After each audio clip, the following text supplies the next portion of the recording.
विषय: ज्ञान अचानक है या क्रमिक, सीधा मार्ग की गहराई।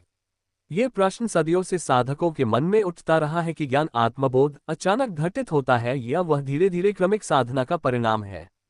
जब हम इस प्रश्न को गहराई से देखते हैं तो पाते हैं कि दोनों ही दृष्टियां अपने अपने स्तर पर सत्य प्रतीत होती हैं, परंतु अंतिम सत्य इन दोनों से भी परे है।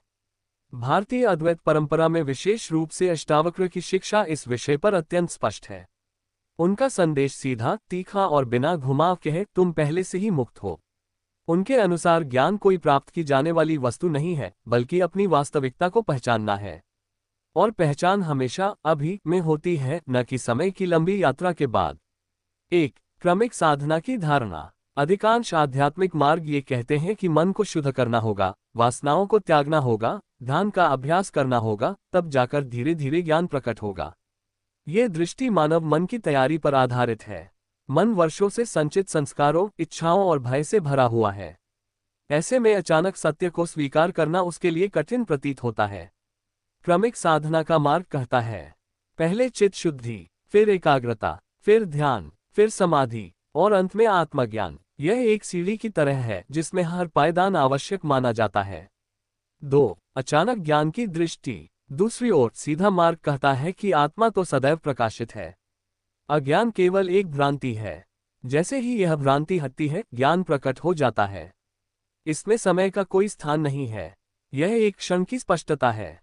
जैसे अंधेरे कमरे में वर्षों से अंधकार हो, पर जैसे ही दीपक जलता है, अंधकार तुरंत मिट जाता है। क्या अंधकार धीरे धीरे जाता है? नहीं, प्रकाश आते ही वह समाप्त हो जाता है। इसी प्रकार आत्मबोध में भी कहा गया है कि जैसे ही मैं देह हूं की धारणा गिरती है, उसी क्षण सत्य प्रकट हो जाता है।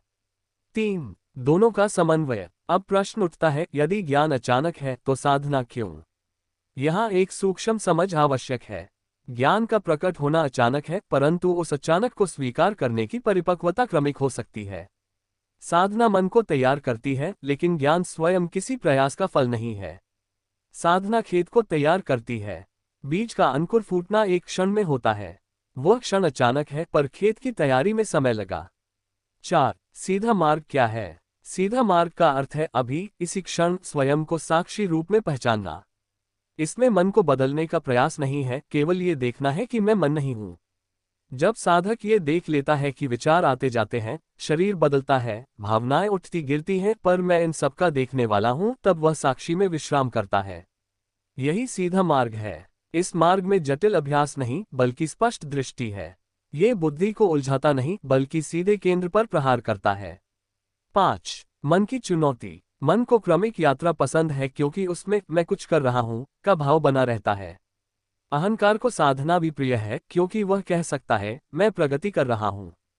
पर सीधा मार्ग अहंकार को स्थान नहीं देता। वह कहता है, जो कर रहा है वही भ्रम है। ये सुनकर मन असहज हो जाता है। उसे लगता है कि उसका अस्तित्व ही खतरे में है। इसीलिए बहुतों को क्रमिक मार्ग सहज लगता है, जबकि सीधा मार्ग साहस मांगता है। 6. अनुभव और स्थिरता। कई बार साधकों को अचानक कोई गहरा अनुभव होता है, शांति, विस्तार, अहंकार का लोप। पर कुछ समय बाद वह अवस्था चली जाती है। तब वे सोचते हैं कि ज्ञान स्थायी नहीं था। पर समझने की बात यह है कि अनुभव बदलते हैं। ज्ञान अनुभव नहीं, बल्कि अनुभवों के साक्षी की पहचान है। यदि यह पहचान स्थिर हो जाए तो फिर अनुभव आते जाते रहें, भीतर की शांति नहीं डगमगाती। 7. वास्तविक परिवर्तन। ज्ञान के बाद जीवन में बाहरी परिवर्तन आवश्यक नहीं। व्यक्ति सामान्य जीवन जी सकता है, कार्य कर सकता है, संबंध निभा सकता है। अंतर केवल इतना है कि भीतर कर्ता का भाव नहीं रहता। सब कुछ घट रहा है, पर कोई व्यक्तिगत दावा नहीं है। यही सच्चा विश्राम है। 8. अंतिम निष्कर्ष। तो क्या ज्ञान अचानक है या क्रमिक? सत्य यह है कि ज्ञान का क्षण अचानक है, पर उस क्षण तक पहुंचने की तैयारी क्रमिक हो सकती है। सीधा मार्ग कहता है, यदि अभी देख सको तो अभी मुक्त हो। यदि मन तैयार नहीं तो साधना करो।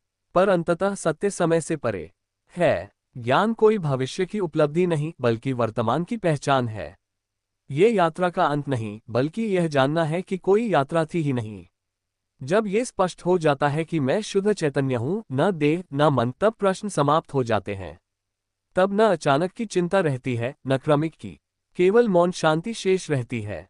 और शायद यही सबसे सीधा